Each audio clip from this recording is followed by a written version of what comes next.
कामना करी जाती है, हे चौथ माता, हे करवा चौथ, हे चतुर्थी मां, मेरे जीवन में मैंने आपका व्रत करा है, मेरे इस व्रत को स्वीकार करना, मेरा सौभाग्य का, मेरा मांग का सिंदूर, मेरी भाल की बिंदी, मेरे हाथ का चूड़ा, मेरी पांव की बिछोड़ी, इसको अमर करना मां। और जो ये वस्त्र मैं दे रही हूं, इस वस्त्र को मैं जो प्रदान कर रही हूं चौथ माता, इसको स्वीकार कर कर मेरी भी चुनड़ी को लाल बनाए रखना। तब उस साड़ी को, उस वस्तु को, उस सामग्री को उठाकर घर की वृद्ध सास को, जो घर में सासू होती है, उसको दिया जाता है। सास नहीं हो तो किसी सौभाग्यवती नारी को दिया। पिछली बार गलती हो गई मुझसे, वो गलती कैसे स्वीकारूं मैं, कैसे सुधारूं मैं? कैसे गलती को संवारूं?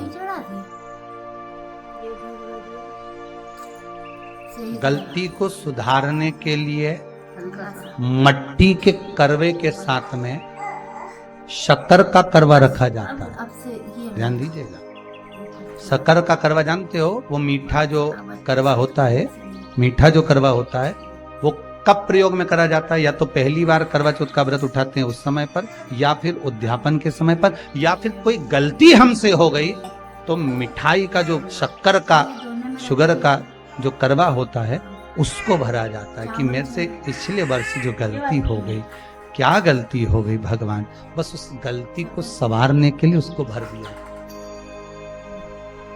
मिलता है बाजार में, आपने देखा कि नहीं देखा वो पता नहीं, पर मार्केट में आता है शक्कर का करवा, शुगर का करवा। और एक बात, करवा चौथ की कथा से एक सीख हमेशा मिली है, और वो सीख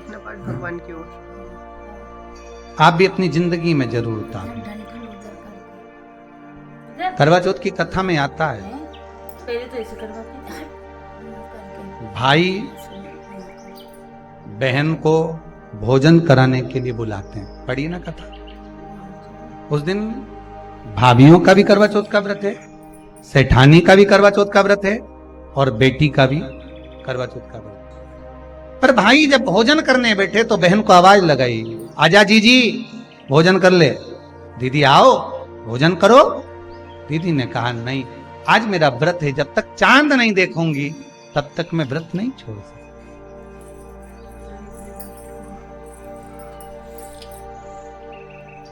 चंद्रमा देख लूंगी, अर्घ दे दूंगी, पूजन कर लूंगी, तब मैं व्रत छोड़कर फिर भोजन कर लूंगी। भाई भोजन की थाली से उठे, भोजन की थाली से भाई उठे, सबने विचार कर लिया, एक काम करो, जीजी भोजन नहीं कर रही है, दूर जाकर वहां आग लगाओ, टेकरी के ऊपर आग लगाना, एक चलनी इतनी बड़ी ले जाओ, उस चलनी को दिखाना आग में, मैं जीजी से कह दूंगा वो चांद निकल गए और जीजी अर्घ दे देगी, अर्घ दे देगी, भोजन कर लेगी। बेचारी कब की भूखी, सुबह से उसने कहीं खाया नहीं। अब दया आ रही है भाइयों को। करवा चौथ की कथा बहुत ज्ञान की कथा है, कभी माताएं तो आप तो पढ़ती होगी, वो चलनी में मुंडा देखने से पहले तो पढ़ी जाए, उसके बाद मुंडा देखा जाए, उसके बाद मुंह देखे चलनी में, ने तिलक करे, ने फिर आरती उतारे, ये तो सब बात का छत के ऊपर का ये सारा प्रोसेस बात का। पर नीचे तो जब तुम पूजन करो तो उस समय पे किताब पढ़ने पड़े, और उसमें लिखा ने भाई उनके दया आ गई, दया आई तो बहन के खाना खिलाने के लिए ने चलनी में वो आग जलाकर दिखा दी। तो इतने में बहन ने अर्घ दिया, अर्घ दिया तो भाभी खड़ी थी, हाथ जोड़कर कहा, जीजी तुम्हारे भाइयों ने तुम्हारे लिए वहां आग लगाई है और चलनी में मुख दिखा रहे हैं, मत अर्घ दो, ये झूठा है अर्घ, तुम ये चांद नहीं है भाभी, जीजी मानो। तो ननंद को समझाया, पर प्रेम इतना ज्यादा था भाई बहन का, सुनी नहीं। कभी कभी भाभियां ननंद को समझाती हैं, क्यों लड़ लड़ कर वापिस आ जाती हो?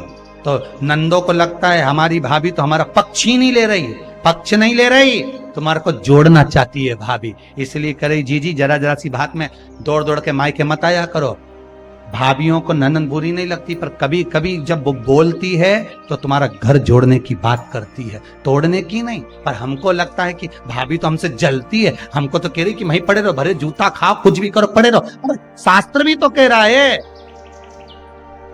कि किस्मत में अगर सुख लिखा है तो सुख मिलेगा, और किस्मत में दुख लिखा है तो दुख मिलेगा।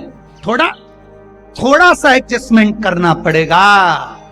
बार बार मायके वालों को अपने बीच में मत लाओ। हाँ, राखी पे जाओ तो पूरी सुना के आ जाओ। अब कथा कर रही है, भाभी समझा रही है ननद को, करवा चौथ की कथा में लिखा है। आप लोग कहोगे कि सियोर वाला महाराज कहां से बोल रहा है, तो करवा चौथ की कथा में से पढ़ लेना। भाभी ने समझाया मत करो पूजन, ये गलत है। नहीं मानी, तुम तो हमारा अहित चाहती हो। कर दिया पूजन, अर्घ भी दे दिया, जाके भोजन कर लिया। सब तरह से गणेश जी का अपमान हो गया, बर्बाद कर दिया भगवान। रोने लगी, बिलखने लगी। पूछा, अब मां के गले लगकर रो रही थी सेठानी के मां, बर्बाद हो गई, सब कुछ नष्ट हो। मां की आंख में आंसू थे। गलती क्या हुई है कुछ मालूम है? मुझे लगता है कि पिछले वर्ष जो करवा चौथ पर पूजन करी थी तो भाइयों ने आग जला दी थी, ये भाभियों ने कहा था। तो सास बोली, तेरी भाभियों ने तुझे पहले नहीं बताया?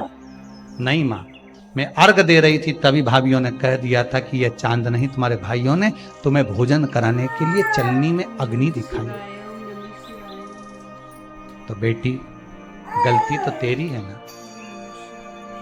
सवेरे से लेकर शाम तक जब भूखी रही, 8 बजे तक भूखी रही, 9 बजे तक भूखी रही, ने टोरा टोरी ने छोरा छोरी के बार बार छत पे भेज रही, देख के तो आया कि नहीं आया, देख के तो आया कि नहीं आया। सुबह 4 बजे से लेकर रात्रि के चंद्र आए जब तक आप भूखे रहते हो करवा चौथ के दिन। फिर जल्दी किस बात की है? क्यों इतनी जल्दी है? वहां जाओ, वहां देख के आओ चांद आया कि नहीं, वहां जाओ, वहां देख के आओ चांद आया कि नहीं आया। अगर भगवान को दर्शन देना है और तेरे व्रत में अगर प्रबलता है तो भगवान तो छत के ऊपर पर ही आकर खड़ा हो जाएगा। तो विश्वास तो रख, भरोसा तो रख। पर विश्वास ही नहीं, भरोसा ही नहीं, तो कहां प्राप्त हो? कैसे प्राप्त हो? हम उपास तो कर रहे हैं, ऐसा कोई व्यक्ति नहीं जो व्रत नहीं करता, उपास नहीं करता, व्रत धारण नहीं करता, करते हैं, पर एक विश्वास नहीं जोड़ पाते। हमारा भरोसा नहीं रहता, हम भगवान पर विश्वास नहीं करते। तूने अपमान कर दिया गणेश जी का, ऐसा पिछली बार गलती हो गई मुझसे। बड़ा अच्छा है। वो गलती कैसे स्वीकारूं मैं, कैसे सुधारूं मैं? वो भी बहुत गर्म है। कैसे गलती को संवारूं? बस हो गई ना, आप किसी और की दिखाने की जरूरत। गलती को सुधारने के लिए ये चम्मच मट्टी के करवे के साथ में शक्कर का करवा रखा जाता है। ध्यान दीजिएगा, शक्कर का करवा जानते हो, वो मीठा जो करवा होता है, मीठा जो करवा होता है वो कब प्रयोग में करा जाता है? या तो पहली बार करवा चौथ का व्रत उठाते हैं उस समय पर, या फिर उद्यापन के समय पर, या फिर कोई गलती हमसे हो गई तो मिठाई का जो शक्कर का, शुगर का जो करवा होता है उसको भरा जाता है कि मेरे से पिछले वर्ष जो गलती हो गई, क्या गलती हो गई भगवान, बस उस गलती को संवारने के लिए उसको भर दिया जाए। मिलता है बाजार में, आपने देखा कि नहीं देखा वो पता नहीं, पर मार्केट में आता है शक्कर का करवा, शुगर का करवा भरा। आंटी जी कहाँ गई? गलती भाइयों ने भी कर दी। कभी कभी हमारी सहानुभूति, कभी कभी हम दूसरे को समझाने के चक्कर में अपना तत्व दिखाने के लिए गलती कर जाते हैं, अपना तत्व दिखाने के। 16 सोमवार का उद्यापन कब होता है? प्रदोष काल में, शाम के समय। हम पूजन करने कब बैठ जाते हैं? दोपहर में 12 बजे, 1 बजे। हरतालिका तीज की पूजन का पहली पूजन कब होती है? प्रदोष काल में। प्रदोष के बाद करते रहो। कई लोग पूजन कर लेते दोपहर में 2 बजे, चाय पीना पड़ेगी, भूख लग रही है, कुछ खा लूंगी, मना नहीं, पर समय का भी तो भान करो। दुकान खुलने का भी एक समय होता है 8 बजे, दुकान बंद करने का समय होता है 10 बजे, कथा का समय होता है 2 बजे से 5 बजे तक, सबका एक समय होता है कि इतनी बजे से इतनी बजे तक रहेगा। उसी तरह हर पूजन का विधान है, समय है। इसलिए करवा चौथ के उद्यापन में लिखा है, करवा चौथ के उद्यापन में लिखा है, आप लोग करते होगे ना करवा चौथ का व्रत, उसका जब उद्यापन होता है तो एक थाली में 13 जगह पर 4-4 पूड़ी रखी जाती है। आप लोगों को तो मालूम होगा, आप लोगों ने करा होगा करवा चौथ का उद्यापन। एक थाली में 13 जगह पर पूड़ी और सीरा, सीरा मतलब हलवा रखा जाता है, और रखने के बाद में उसके ऊपर एक पत्तल रखकर उस पर सुहाग का वस्त्र, साड़ी, 5 वस्त्र, सुहाग सामग्री सब उस पे रखी जाती है। और रखने के बाद में हाथ में कंकु, चावल, हल्दी लेकर, संकल्प लेकर उस थाली पर से घुमाया जाता है। कामना करी जाती है, हे चौथ माता, हे करवा चौथ, हे चतुर्थी माँ, मेरे जीवन में मैंने आपका व्रत करा है, मेरे इस व्रत को स्वीकार करना, मेरा सौभाग्य का, मेरा मांग का सिंदूर, मेरी भाल की बिंदी, मेरे हाथ का चूड़ा, मेरी पाँव की बिछोड़ी, इसको अमर करना माँ। और जो ये वस्त्र मैं दे रही हूँ, इस वस्त्र को मैं जो प्रदान कर रही हूँ चौथ माता, इसको स्वीकार कर कर मेरी भी चुनड़ी को लाल बनाए रखना।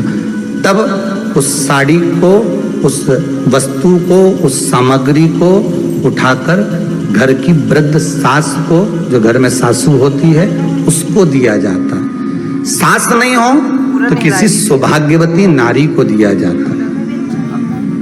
उसके बाद में आप फिर ब्राह्मणों का भोजन कराओ, बड़े प्रेम से बुलाओ और ब्राह्मण ब्राह्मणी का भोजन कराओ। अब आज के जमाने में जो करवा चौथ का उद्यापन होता है, उसमें जब समाज की माताएं उद्यापन करती है तो केवल स्त्री को भोजन करा देती है, पुरुष को नहीं कराती। पर करवा चौथ के उद्यापन में लिखा है कि ब्राह्मण का भोजन होना चाहिए, उसके साथ सौभाग्यवती नारी आए, उसकी पत्नी। पर अपन ने तो सोचा कि चौथ माता का उद्यापन है तो केवल स्त्री को खिला दो, उद्यापन का पूर्ण फल मिल जाएगा। नहीं, उसका सुख नहीं है, उसका आनंद नहीं है।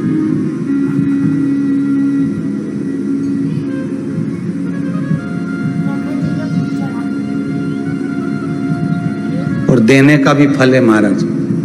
करवा चौथ का उद्यापन करो तो भोजन करने उसको बुलाओ जो जो अपने घर का हो, उसको उद्यापन में नहीं गिनो। अपने घर के लोग हो तो वैसे ही भोजन करेंगे, घर का व्यक्ति तो वैसे ही भोजन करेगा ना। पर अपन ने उन्हीं को गिना, नहीं हमारी बड़ी जीजी के गिन लो ने, छोटी जीजी गिन लो ने, भांजी के गिन लो ने, उसके गिन लो ने, उसके गिन लो, मैं 13-14 ऐसे इकट्ठा कर लिया, मैं साहब ये अपने इकट्ठे हो गए, ये तो अपने हो गए। ये तो तुम उद्यापन करोगे तो घर में इनको तो जिमाना ही पड़ेगा, क्योंकि तुम्हारे रिश्तेदार हैं। दूसरे को जिमा कर जब हम दान देते हैं, दान उसको लगता है जो दूसरे को दिया गया। कई लोग कहते हैं हमने बहन बेटी के दे दिया, तो बहन बेटी क्या दान लेती है? किस पुराण में लिखा है कि बहन बेटी दान लेती है? हमको वो भी बताना कि बहन बेटी दान लेती है, क्योंकि बेटी तो खुद कन्यादान में जाती है। बेटी का कन्यादान होता है, वस्तु का दान नहीं। बेटी खुद दान में दी जा रही है, कन्यादान में। बेटी कभी दान नहीं लेती महाराज, बहन बेटियां कभी दान नहीं लेंगी।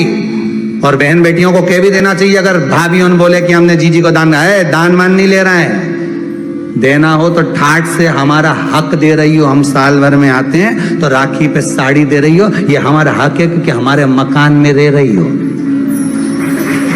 हक दे रही हो, दान नहीं। दान देना है तो पंडित जी के दो, दान देना है तो ब्राह्मण को दो, गौ माता को दो। हम दान नहीं ले रहे, हम अपना हक मांग रहे हैं। ऐसे नहीं दोगी तो काले कोट वाले भैया से लिवाएंगे, हमारा कहीं जाए, तुम तो दान दो। अब तुम क्यों नहीं, तो तुम, हम तो दान दे रहे हैं बहन बेटी के, दान दे रहे हैं, तो बहन बेटी कोई दान ले क्या? बहन बेटी के कई पड़े हैं तुमसे दान मांगे?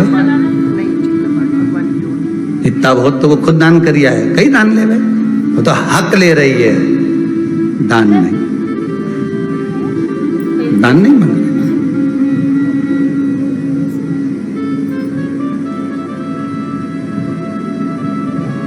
अब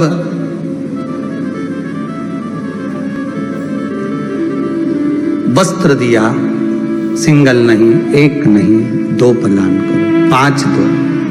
भाग दिया, करवा चौथ का जब उद्यापन करो तो आप चौथ माता से विनय कर निवेदन कर। वीडियो पसंद आए तो लाइक और सब्सक्राइब करना ना भूलें। ज्यादा से ज्यादा लोगों तक शेयर करें ताकि सभी लोग इसका लाभ उठा सकें। मिलते हैं अगले वीडियो में, तब तक के लिए श्री शिवाय नमस्तुभ्यं।